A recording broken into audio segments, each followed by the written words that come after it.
Olá, sejam bem-vindas e bem-vindos ao Trabalho Legal. Eu sou a Samanta Peçanha e neste mês a gente vai falar sobre temas super importantes, como o tráfico de pessoas, um crime sério que destrói vidas. Vamos explicar também a trajetória do Grupo Especial de Fiscalização Móvel de Trabalho Escravo, que completa 30 anos em 2025.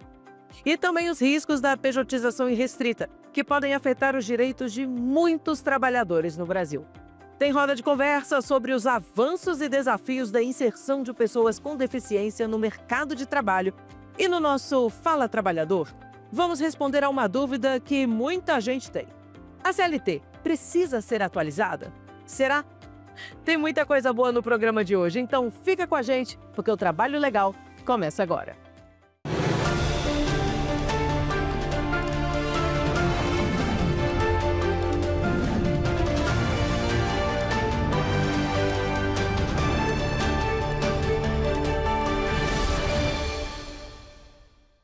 30 de julho é o Dia Mundial e Nacional de Enfrentamento ao Tráfico de Pessoas.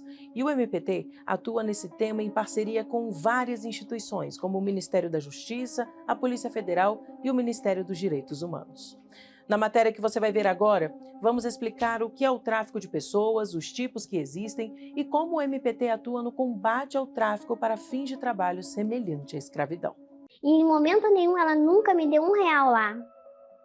Nunca me deu R$ 1 para me comprar uma bala. Tudo eu tinha que depender dela. Aonde eu fosse eu tinha que depender dela, porque eu não tinha, eu tava com as mãos fechadas, sabe? Eu não podia fazer nada, eu só podia fazer as coisas com ela. Um crime global que atinge, de acordo com dados da Organização das Nações Unidas, cerca de 27 milhões de vítimas, entre pessoas sequestradas para trabalho forçado, exploração sexual, remoção de órgãos e outras formas de abuso.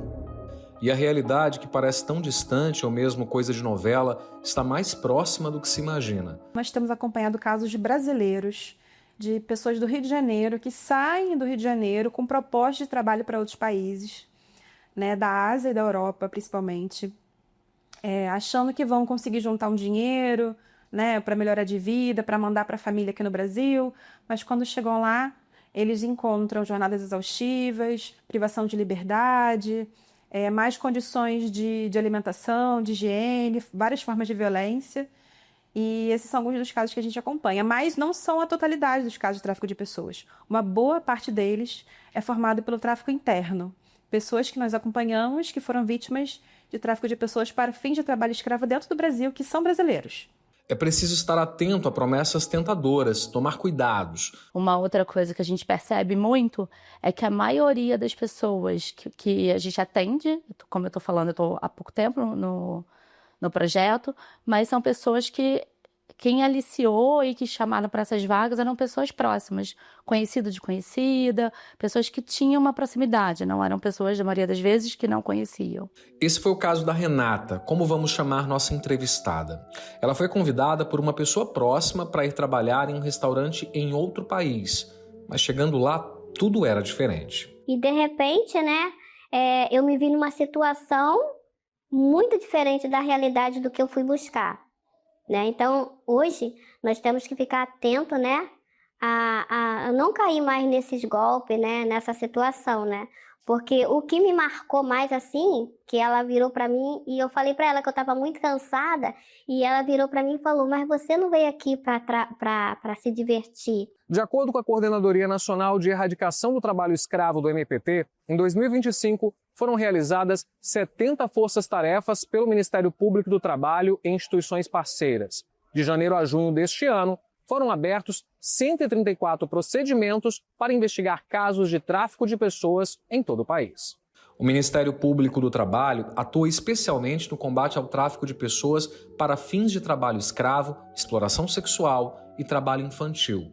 O papel específico do Ministério Público do Trabalho é garantir a proteção desses trabalhadores, é garantir o pagamento de todos esses direitos que foram sonegados ali ao longo daquela exploração laboral e também buscar uma reparação individual pelos direitos ali que foram violados, pela dignidade pessoal de cada um daqueles trabalhadores, e também uma reparação pelo dano social sofrido, né? Ou seja, pelo descumprimento reiterado da norma jurídica como um todo, e também a reparação pelo valor da própria dignidade ali que foi violada.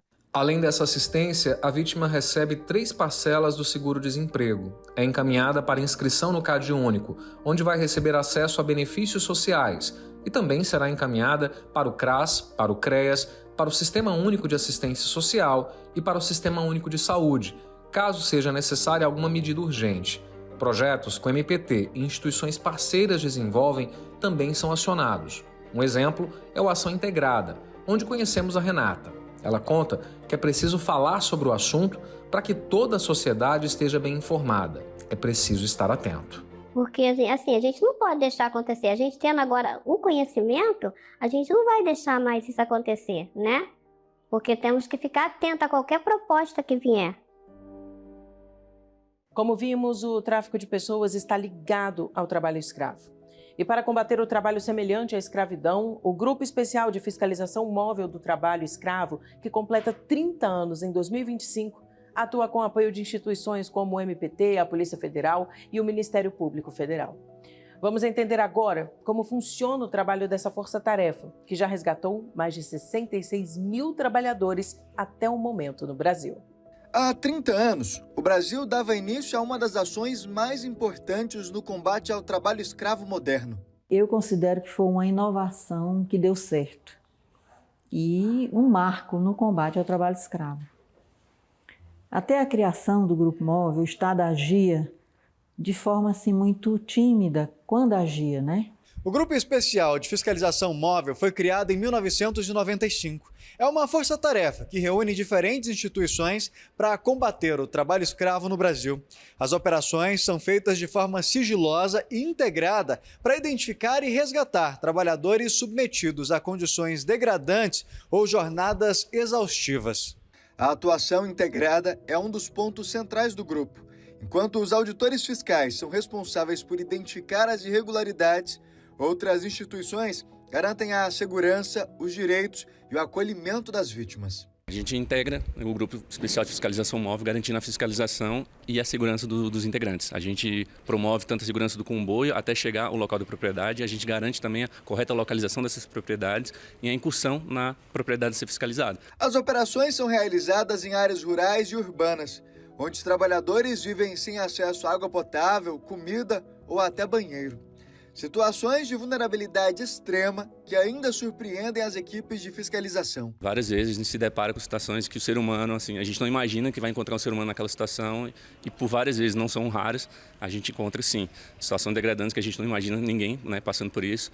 E são situações que a gente não imagina que ainda hoje, né, em pleno 2025, ainda esteja ocorrendo. A Defensoria Pública da União passou a garantir que, além dos salários e indenizações, os trabalhadores resgatados tenham acesso a benefícios como a aposentadoria rural e documentos básicos. Normalmente são pessoas jovens, de baixíssima renda, sem formação escolar adequada e integrantes de núcleos familiares também vulneráveis. Com ações extrajudiciais rápidas, a Defensoria busca garantir todos os direitos após o resgate. E quando há resistência do empregador, o Ministério Público do Trabalho entra em cena.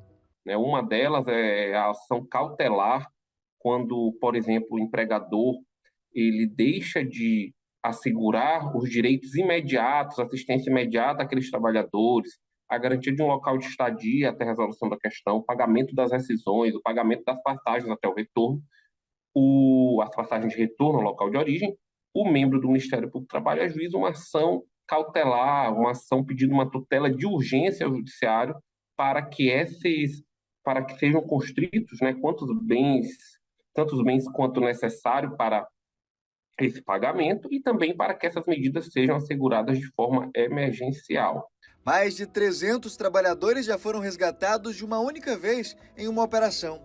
Os números reforçam a importância de um trabalho que salva vidas e resgata a dignidade. Em alguns casos, a violação é tanta que assusta até os próprios envolvidos no resgate. Foi feita uma tatuagem, uma marca naquele trabalhador que era submetido a trabalho forçado, a condição degradante, e isso demonstra, né, como é um crime a submissão de pessoas à condicional de escravidão, é um crime envolto em violência, envolto em crueldade, né? Cláudia foi uma das primeiras auditoras a integrar o grupo e lembra que nas primeiras operações enfrentaram resistência e até medo por parte dos trabalhadores. Foi uma ação que os trabalhadores até se escondiam da gente, com medo da retaliação, né? Dos madeireiros, né? Dos empresários da região. Na verdade, eles não conheciam esse resgate, eles não sabiam que eles iam ser resgatados, né? Ao longo dessas 3 décadas, o grupo se tornou referência internacional no combate ao trabalho escravo. Mas, apesar dos avanços, ainda há desafios pela frente. A população pode contribuir com o combate ao trabalho escravo, realizando denúncias. E elas podem ser encaminhadas, né, através do nosso portal www.mpt.mp.br. Só selecionar a opção Denuncie. Estamos de volta e agora vamos falar sobre a pejotização irrestrita, um tema polêmico. Isso acontece quando o trabalhador é forçado a se registrar como pessoa jurídica ou microempreendedor, mas realiza funções de empregado. Milhares de brasileiros estão enfrentando promessas não cumpridas, perda de benefícios e insegurança. Na reportagem de William Nascimento, vamos mostrar os desafios desses trabalhadores e os possíveis impactos dessa prática para a sociedade. A questão está em jogo no Supremo Tribunal Federal. A proposta inicial era, vamos começar assim, porque ela tinha acabado de chegar aqui em Brasília, mas nós vamos assinar carteira, vai ter plano de saúde, vai ter vale transporte. Vamos começar como PJ. Como PJ primeiro, mas depois a gente, né, vai para o CLT. O relato é do repórter cinematográfico Marcos Ramos. Ele é mais um dos trabalhadores que se enquadram na categoria PJ, ou seja, uma espécie de contrato em que uma empresa presta serviços para outra. Acontece que no caso de Marcos, uma promessa por parte do empregador não foi cumprida. Que ela fez uma promessa de acordo, né, de CLT, de tudo direitinho, não cumpre, e vem me dizer que não vai garantir os meus direitos. Aí eu falei, não vou assinar distrato nenhum. Aí eu falei, vou mover uma ação. Aí eu fui para a justiça. Assim como Marcos, outros milhares de trabalhadores recorrem à justiça todos os dias em busca de direitos. A pejotização irrestrita é algo que tem provocado inúmeras ações judiciais país afora e, mais recentemente, entrou na pauta de um recurso de repercussão geral no Supremo Tribunal Federal. No Brasil, mais de 1.200.000 trabalhadores foram à justiça nos últimos anos, tentando provar que por trás de um contrato de pessoa jurídica ou de autônomo, havia, na verdade, uma relação de trabalho comum, com direitos como férias, 13º e FGTS sendo deixados de lado. Mas agora, com uma decisão do ministro Gilmar Mendes, todos esses processos estão paralisados. O Ministério Público do Trabalho acende o sinal de alerta e aponta prejuízos não só ao trabalhador, mas também à arrecadação pública. A procuradora Priscila, que também é vice-coordenadora nacional de combate às fraudes nas relações de trabalho pelo MPT, explica em que situações o trabalho como PJ ou como autônomo é permitido e quando ele pode ser considerado uma fraude trabalhista. Então, se eu tenho uma pessoa jurídica, um MEI, um autônomo, que assume os riscos da sua atividade, ele que define o lugar, o modo da prestação de trabalho, a organização do seu trabalho, ele define o tempo de prestação de trabalho, ele define, sobretudo, o preço, né, desse serviço, ele é efetivamente autônomo. Agora, quando eu tenho essa autonomia afastada, ou seja, quando eu tenho um tomador do serviço, né, um empregador, que continua determinando a forma de realização do trabalho, utilizando e gerindo esse trabalho, determinando o horário, determinando o salário, né, a remuneração desse trabalhador, determinando a jornada, digamos assim, de trabalho a ser prestada, definindo efetivamente os moldes como o trabalho vai ser prestado, não se preocupando com a finalidade da prestação, então com o objeto da prestação dos serviços, mas com o serviço em si, eu tenho uma simulação, né, de um contrato civil que está, na verdade, sendo utilizado apenas para afastar direitos trabalhistas básicos do trabalhador. O juiz do trabalho e vice-presidente da Associação Nacional das Magistradas e Magistrados do Trabalho, a ANAMATRA, Marco Aurélio Treviso, elenca outros prejuízos com o avanço da pejotização no país. No campo social, nós temos a pejotização avançando. Nós vamos ter problemas de natureza previdenciária, nós vamos ter problemas de natureza arrecadatória, nós vamos ter problema em relação aos financiamentos habitacionais, porque provavelmente não teremos mais renda para garantir o financiamento habitacional, teremos problemas social em relação àqueles que querem ingressar no mercado de trabalho, porque muito provavelmente não terão os cursos profissionalizantes que são oferecidos por SESI, SESC e SENAC. Ou seja, é todo um abalo, digamos assim, na estrutura constitucional brasileira. As consequências da pejotização para o trabalhador são substanciais, com a privação de uma série de garantias trabalhistas. Então ele perde direitos individuais, né, que estão previstos em lei, como férias anuais remuneradas, como 13º salário, como FGTS, como aviso prévio, como adicional de hora extra, por exemplo, ou os próprios limites da jornada de trabalho que estão previstos em lei, salário família, licença maternidade, licença paternidade. Então, uma série de direitos que são afastados do trabalhador enquanto ele mantém todos os ônus referentes a esse contrato de trabalho. Primeiro você entra num conflito interno. Mover uma ação ou não mover uma ação? O que isso vai reverberar na minha vida? E você se vê desrespeitado. Aí qual que é a sensação pior? É você perceber que você não tem uma estabilidade. Por exemplo, você perdeu ali seguro-desemprego, você perdeu férias, você perdeu 13º, você está pagando um aluguel, você tem filho, você tem um pão para botar dentro de casa. Chegou a vez do Fala Trabalhador. Vamos responder uma dúvida que muita gente tem. A CLT precisa ser atualizada? O que mudou e como ela se adapta aos novos tempos de trabalho? Vamos explicar as últimas atualizações da consolidação das leis do trabalho e como ela ainda continua sendo um instrumento essencial para garantir direitos e dignidade no trabalho.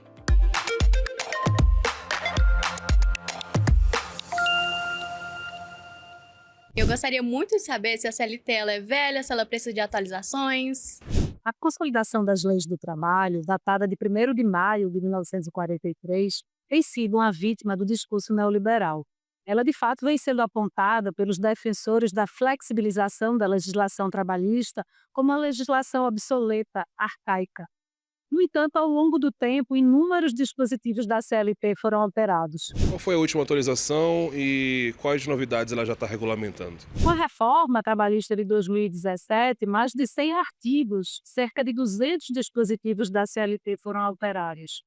Mas em 2023, nós tivemos uma alteração bem importante e dessa vez, surpreendentemente, para melhor, com a Lei 14.611, que tratou da igualdade salarial entre mulheres e homens. Já quanto às novidades no mundo do trabalho, que a CLT já regulamenta, veja, a CLT se debruça sobre a relação empregatícia, né? E nos seus artigos 2º e 3º, ela apresenta os pressupostos, os requisitos desse tipo de relação. Portanto, o importante é verificar se esses requisitos estão presentes na relação mantida entre o trabalhador e aquele que o contrata.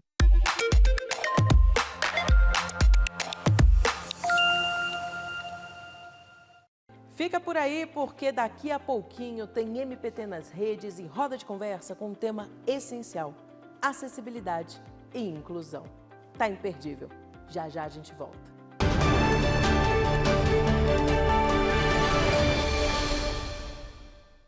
E agora, no nosso Roda de Conversa, vamos celebrar os 10 anos da Lei Brasileira de Inclusão, também conhecida como o Estatuto da Pessoa com Deficiência.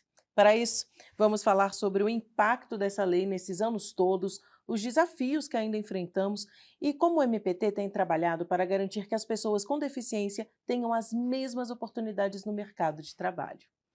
E para bater esse papo, a gente recebe a Procuradora do Trabalho, Daniele Olivares, gerente do Projeto Nacional de Inclusão de PCDs e titular da Coordenadoria Nacional de Promoção da Igualdade de Oportunidades e Eliminação da Discriminação no Trabalho, a Cor de Igualdade.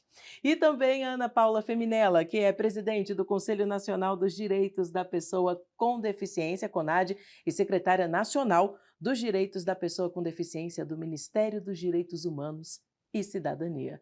Olha, ambas têm trabalhado ativamente para garantir uma inclusão real e significativa das pessoas com deficiência. E eu agradeço muito as duas pela presença aqui no nosso Roda de Conversa. Obrigada.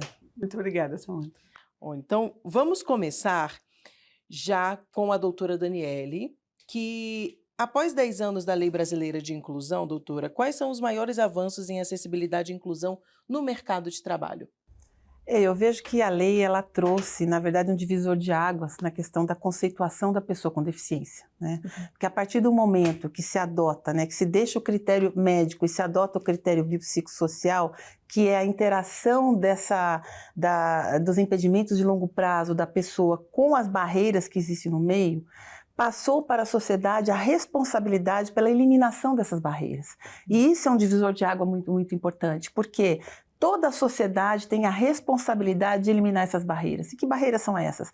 As barreiras atitudinais, as barreiras nas comunicações, as barreiras arquitetônicas, as barreiras nos transportes. Então, todo tipo de barreira. E para o empregador, isso é muito importante, porque essa lei traz essa obrigatoriedade dos ambientes acessíveis e inclusivos e essa quebra de barreiras no ambiente de trabalho. A lei considera tão importante a inclusão e a acessibilidade que, ao definir discriminação em razão da deficiência, ela coloca a falta de adaptação razoável e do fornecimento de tecnologia assistiva como uma condição de discriminação.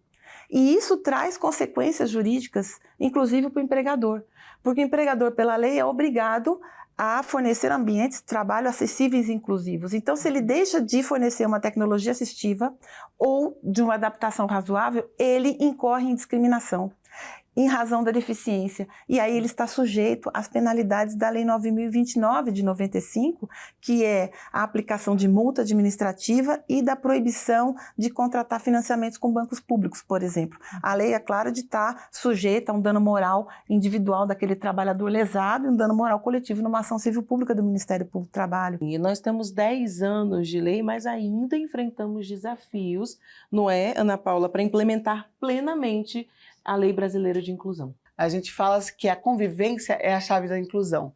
Então, essa oportunidade de verificar a pessoa com deficiência como sujeita de direitos, ela se expande com a Lei Brasileira de Inclusão.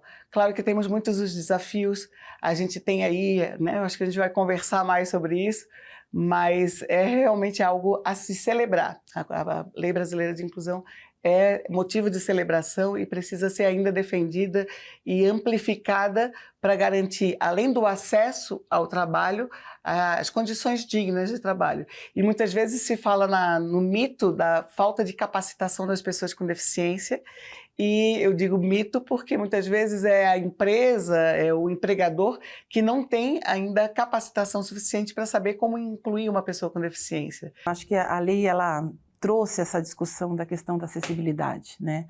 E isso é muito importante, mas o principal desafio ainda é a gente vencer a barreira atitudinal. As pessoas ainda não sabem lidar, não sabem conviver com pessoas com deficiência, né? E isso a gente precisa desmistificar, quebrar esse padrão cultural ainda muito capacitista, ainda muito assistencialista. E, Ana Paula, como é que o CONAD ele tem trabalhado para garantir a acessibilidade digital e também o cumprimento, né, da Lei Brasileira de Inclusão no que tange ao acesso à informação? Identificando assim a necessidade desse diálogo entre a sociedade civil e o governo federal, né? Então a gente tem um CONAD, né, paritário, essa oportunidade de diálogo com os gestores públicos é fundamental. A gente vê com bastante alegria a possibilidade então de uma renovação do Corpo de Auditores Fiscais de Trabalho do Ministério do Trabalho e Emprego.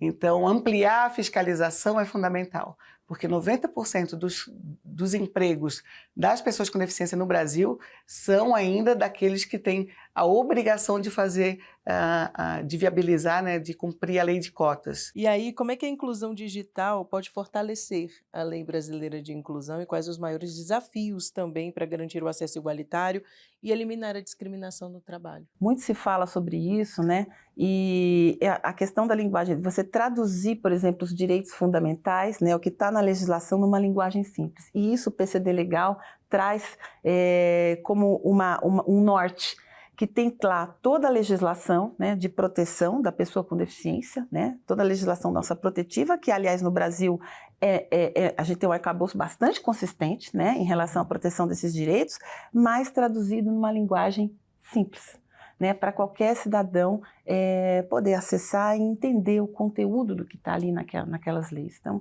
é muito importante. Quais tipos de descumprimento dos direitos das pessoas com deficiência chegam ao MPT, chegam ao CONAD? E como é que essas duas instituições elas trabalham para exigir o respeito a esses direitos? Pelo CONAD, a gente recebe muitas informações da ausência de divulgação sobre essas vagas, né, para pessoa com deficiência. Né? Então, a gente tem iniciado um trabalho junto com o Cine, né, o Sistema né, de Informações, né, do Ministério do Trabalho e Emprego, por conta da capilaridade que ele tem, então a possibilidade de difusão dessas vagas para pessoa com deficiência. A gente também recebe, assim, o que mais vem para nós, né, seria a falta de oportunidade de trabalho mesmo, o próprio trabalhador com deficiência fazendo uma denúncia, por exemplo, de que não conseguiu uma contratação, a empresa tem ali a obrigatoriedade legal, tem as vagas, mas chega no final daquele processo, a pessoa não é contratada por um motivo que ela não entende, né? Então acaba chegando essa denúncia para nós. E eu acho que mais grave também que isso é aquele trabalhador já contratado e que sofre cotidianamente discriminação naquele ambiente de trabalho. Enquanto esse ambiente não for realmente acessível e inclusivo, dificilmente essa cota será cumprida. E a conversa foi maravilhosa, mas não sai daí porque agora acabou a roda de conversa, mas a gente vai lá para o MPT nas redes para saber o que bombou nas redes do Ministério Público do Trabalho. Olha só.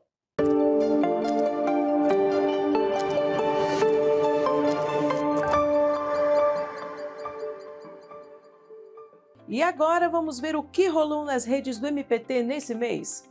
Começamos com a publicação de uma ação muito especial feita pelo MPT em parceria com a Arquidiocese do Rio de Janeiro. No Dia Mundial e Nacional de Combate ao Trabalho Infantil, o Cristo Redentor foi iluminado com a mensagem de que toda criança merece viver a infância.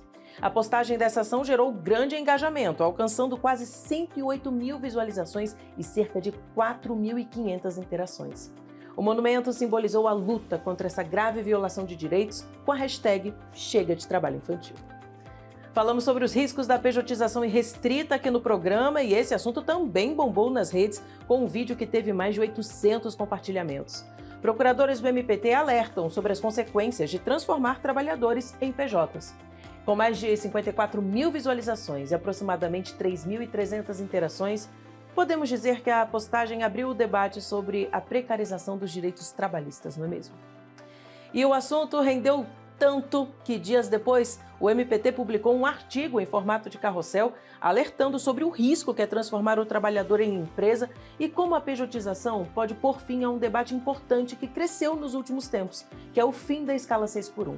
O post gerou grande repercussão, viu, com 68 mil visualizações e quase 4 mil interações, incentivando a reflexão sobre o que está em jogo com a legalização dessa prática.